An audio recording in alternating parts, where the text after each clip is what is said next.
Welcome to the Future Strong podcast. Today we're getting into something that pretty much affects everyone, screen time. Mm-hmm. If you're listening, you probably want to get a real understanding of it, beyond the usual noise. And that's what we're aiming for. Yeah, exactly. Our goal is to kind of trace how the whole conversation around screen time has changed, using some academic research to guide us, moving past just, is it good or is it bad? Precisely. I mean, the term itself is everywhere, right? Okay. But what's really going on when you look closer at the studies? Okay. We're going to lean on a working paper from the London School of Economics, the LSE. It's called The Rise and Fall of Screen Time. Interesting title. It really is. It gives a great lens on this whole evolution. Yeah. And just so you know, a working paper like this one, it's basically researchers sharing initial findings, stuff that hasn't necessarily gone through the whole formal peer review process yet. Got it. So preliminary but still insightful. Okay, so this paper talks about the rise, how screen time sort of blew up as a major concern. Mm-hmm. It feels like maybe late 90s, early 2000s. That seems about right, when the internet was really, really taking off. Oh, absolutely. That period was key. You had the internet becoming widespread, personal computers, then early mobile devices. Right. And that definitely triggered a lot of anxiety, concerns about everything from how kids were developing to bigger societal shifts. So that's when screen time really became this big phrase everyone worried about. Yeah, it got cemented as a public health issue almost, and a huge area for research, naturally. But the title also says fall. So has the panic just stopped?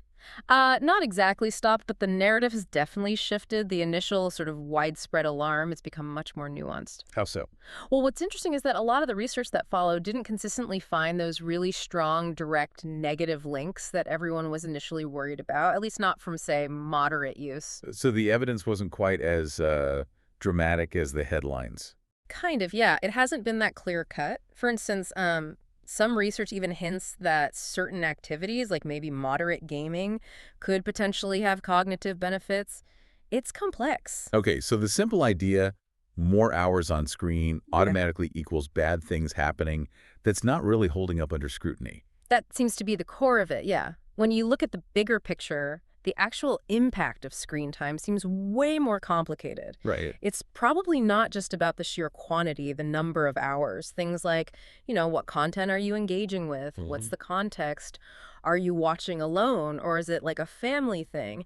And individual factors, personality, age, Yeah. they likely all play a pretty big role. That makes intuitive sense. I mean, watching, say, an educational documentary with your kids feels totally different from, I don't know, just endlessly scrolling social media by yourself for 3 hours. Exactly, worlds apart, In time. potentially. And this brings up another really interesting point from the research. Could screen time itself have become partly a sort of proxy, like a stand-in for wider anxieties we have about technology changing society so fast? Like it was easier to focus on counting the minutes on a screen than grappling with these huge, messy societal shifts. It's certainly a possibility. It gives a measurable focus, right? Even if it oversimplifies. That's a really thought-provoking angle. Yeah. Easier to measure than to understand. Precisely. And you see this reflected in how the research is evolving now. There's less focus on just total screen time, And more on. more on specific types of online activities. Looking at the difference between actively creating something online versus passively consuming, or being in online communities versus just browsing, and trying to understand the specific effects of those things. Okay, so the whole conversation has kind of grown up from just a blanket warning about how much time to a more detailed look at what we're doing and how. Quality and context over just quantity. That sums it up nicely, yeah. The initial, maybe slightly panic focus on screen time as this single bad thing has given way to a much more sophisticated understanding. We're realizing the limits of just counting minutes. Right. So for you listening, maybe take a moment to think about how your own view of your screen time or maybe your kids' screen time has changed over the years. What specific things you do online feel genuinely valuable or enriching, and what activities maybe give you pause. It seems it's less about the clock and much more about the nuances of how we actually live with these technologies. Thanks for joining us today.